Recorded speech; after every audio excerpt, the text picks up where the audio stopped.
My friends, as we all know, 2020 has been a challenging year, not just for Europe, but for the entire world. Our political community began the year with the disappearance of Sir Roger Scruton, a friend of all of us, a giant of the European culture and conservative thought. Few weeks after that sad event, our hopes were dashed when we found ourselves facing the global pandemic. The COVID-19, which came to us from China, has drastically upset our way of life. Everything, from the way we engage with our family to the way in which we do business and politics, has had to change. We have gone from enjoying economic stability, or at least hopes of recovery, to uncertainty and instability. This year has thrown many challenges at us, and yet we have been able to overcome. We have embraced new technologies and ideas, adopted new ways of staying connected as communities, and continued to find ways to support each other. As always, we have risen to the problems in front of us and tackled them head-on. There are many great opportunities to be seized in the year ahead. It has been made clear in 2020 that the European Union was not fit for purpose. People across the continent struggled in the early months, which the EU did little. It disappeared into nothing more than an abstract concept. In its place, we saw that an alternative was possible, that individual member states could come together on a voluntary basis, in the spirit of Christian solidarity, supporting each other. Polish doctors came to Italy to support our hospitals. Czech protective gear was sent to Spain to make up for shortages. German hospitals opened their doors to patients from Belgium.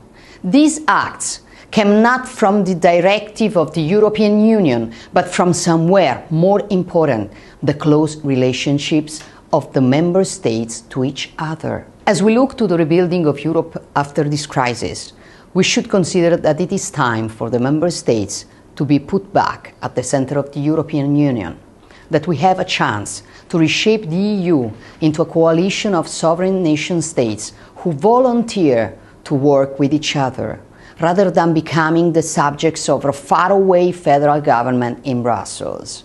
The political events that we have experienced in recent weeks clearly show that we are facing the most powerful and violent attack against governments of sovereign nations opposing the dictatorship of politically correct ideology. The treatment they have reserved for President Trump is the first step. The attempt to force the treaties against Poland and Hungary is the second. The will to humiliate the British people who have freely chosen Brexit is the third. And every one of us, my friends, could make a list of bad examples of what's going on in his own country. Our common values, our traditional idea of Europe, our civilizations are threatened, and we have to react with the language of truth, with the love we feel for our peoples and their freedom.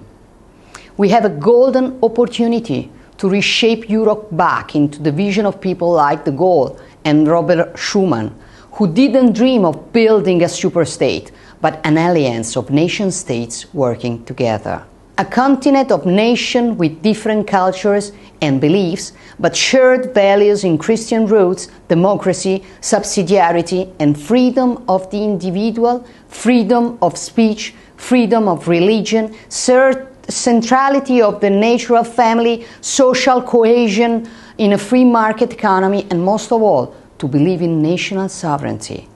We as conservatives and reformers are the defenders of these core values. We build on the work already done by those who came before us. It is our responsibility to ensure that this great political and cultural heritage is carried on in Europe. We must therefore ensure that 2021 is not only the year of the European recovery, but also the year of the European conservatives. That conservative principles are used as the answers to the challenges we face. From tax cuts to reducing wasteful public expenditure, from helping businesses growth to supporting people in need, from ensuring environmental sustainability without sacrificing the competitiveness of our businesses to defending our borders from illegal immigration. We can get Europe working again next year and for many years to come.